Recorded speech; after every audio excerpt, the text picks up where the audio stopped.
Hello everyone, welcome to my channel study studio. कैसे हैं बेटा आप सभी? आशा है सभी बहुत ही अच्छे होंगे।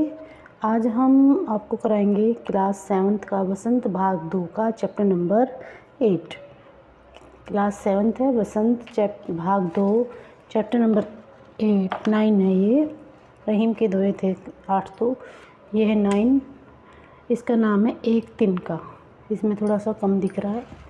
चैप्टर का नाम है एक तिनका। बुक पेज नंबर है 62। ओके, तो इसका राइटर, सबसे पहले हम इसका राइटर याद करेंगे। चैप्टर का नाम है एक तिनका। राइटर है अयोध्या सिंह उपाध्याय हरिओद। राइटर क्या है? अयोध्या सिंह उपाध्याय हरिओद। ये आपको राइटर का नाम 3 बार लिखना है, तब याद रहेगा, वरना नहीं रहेगा। ओके, तो आपको ये 3 बार आपकी नोटबुक में लिख के देखना है राइटर का नाम अयोध्या सिंह उपाध्याय, क्योंकि ये बहुत ही अच्छी कविता है, तो इसमें से कई बार स्टैंजा आ जाता है। तो इसका राइटर का नाम थोड़ा डिफ़िकल्ट है, तो भूल जाते हैं। वैसे आपको ध्यान नहीं रहता है अयोध्या श्री राम जी का मंदिर कहाँ पे है, तो यहाँ से आप ध्यान रख जाएगा। राम का मंदिर कहाँ है? श्री राम का अयोध्या में। तो अयोध्या सिंह उपाध्याय हरिओद ऐसे याद कर लेना, ठीक है। 3 बार इसको लिख के देख लेना।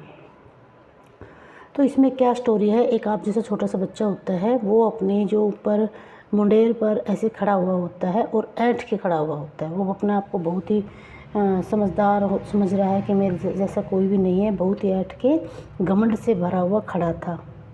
तो अचानक एक तिनका उड़ता हुआ आता है, एक छोटा सा, और उसकी आँख में आकर पड़ जाता है। वो बेचैन सा हो जाता है, आँखें बार बार उसमें मसलता है और आँखें उसकी लाल हो जाती है और दुखने लग जाती है बहुत तेज़ी से।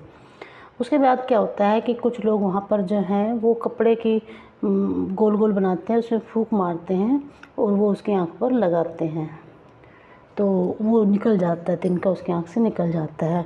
और जो बेचारा बच्चा ऐंठ में खड़ा हुआ था, घमंड में खड़ा हुआ था, उसकी ऐंठ दबे पाँव भाग जाती है, उसकी ऐंठ निकल जाती है।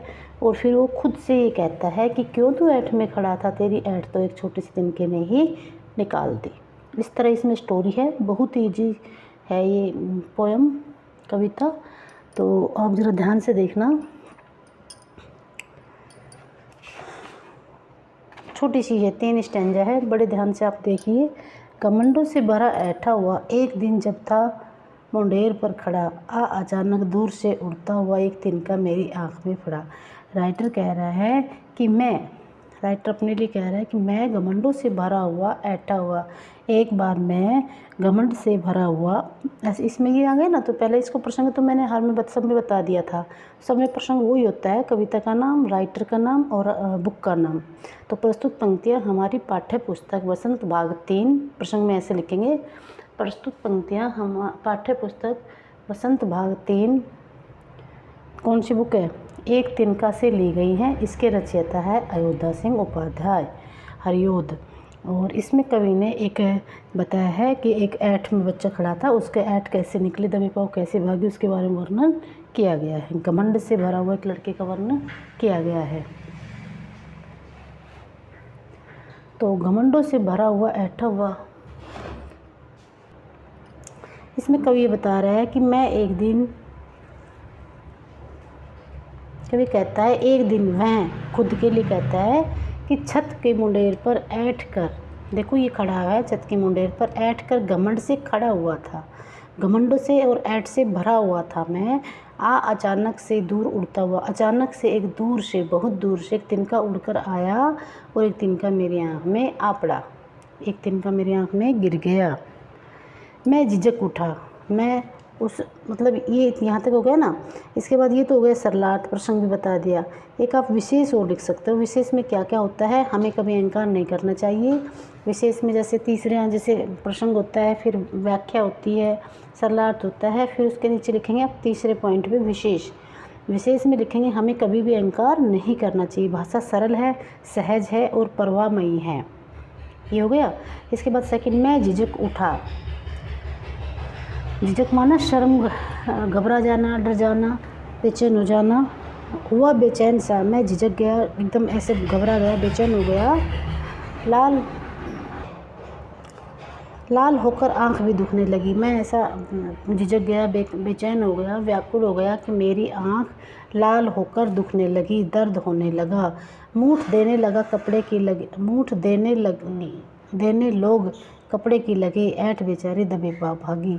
और जो मूठ का शब्द का यूज हुआ है, जैसे कपड़े को गोल गोल करके उसमें फूंक मार के लोग मेरे कपड़े की जो वहाँ आसपास थे मेरे को देखकर कपड़े को गोल गोल करके फूंक मार कर मेरी आँख में मूठ बनाकर देने लगे, और मेरी ऐठ बेचारी दबे पाँव भाग गई। मेरी ऐठ वहाँ नहीं रुकी, मुझे इतना दर्द हुआ, मैं इतना परेशान हुआ कि मेरी ऐठ दबे पाँव भाग गई। जब किसी डब से निकल गया तिनका, जैसे किसी भी जब किसी एक डब से यानी कि एक बार फूंक से तिनका निकल गया, देखो ये यहाँ पे जैसे निकाल है ना आँख से तिनका, तो जब ये तिनका निकल गया तब समझ में ने मुझे, तो मेरी ही समझ ने मुझे यूँ ताने दिए, तो मेरी समझ ने मुझे ये ताने दिए, मेरी समझ ने मुझे ही ताने दिए, तब मेरी समझ ने मुझे, मेरी जो समझदारी है उसने मुझे ताने दिए। क्यों ऐठता तू, इसलिए इतना है, क्यों तू इतना ऐठ रहा था, क्यों इतना ऐठ रहा था, तेरी ऐठ तो एक छोटे से तिनके ने ही भगा दी। एक तिनका है तेरी ऐठ को निकालने के लिए, तेरी आँख में एक तिनका ही गया था कि तेरी ऐठ भाग गई। एक तिनका है बहुत तेरे लिए, तेरी ऐठ को निकालने के लिए, अर्थात एक तिनका ही बहुत है। इसमें कवि ने यही 3 स्टैंजे ही दे रखे हैं, इसमें कुछ खास नहीं है। और कहने का भाव यह है कि छोटी सी वस्तु एक साधारण व्यक्ति भी हमारे घमंड को नष्ट कर देता है, इसलिए हमें घमंड नहीं करना चाहिए, हमें कभी भी घमंड नहीं करना चाहिए। इसमें भी विशेष में लिख सकते हो, घमंड करना बुरी बात है। एक छोटा सा तिनका जब मनुष्य की घमंड तोड़ सकता है तो हम घमंड क्यों करें, हमें घमंड कभी भी नहीं करना चाहिए। भाषा सरल है, सहज है और परवाहमयी है। ठीक है बेटा, ये 3 स्टैंजा है, आप इनको अभी अच्छे से लर्न करिए। बहुत ही छोटी कविता है। अगर वीडियो आपको अच्छी लग रही है तो लाइक एंड सब्सक्राइब कीजिए। Thank you very much.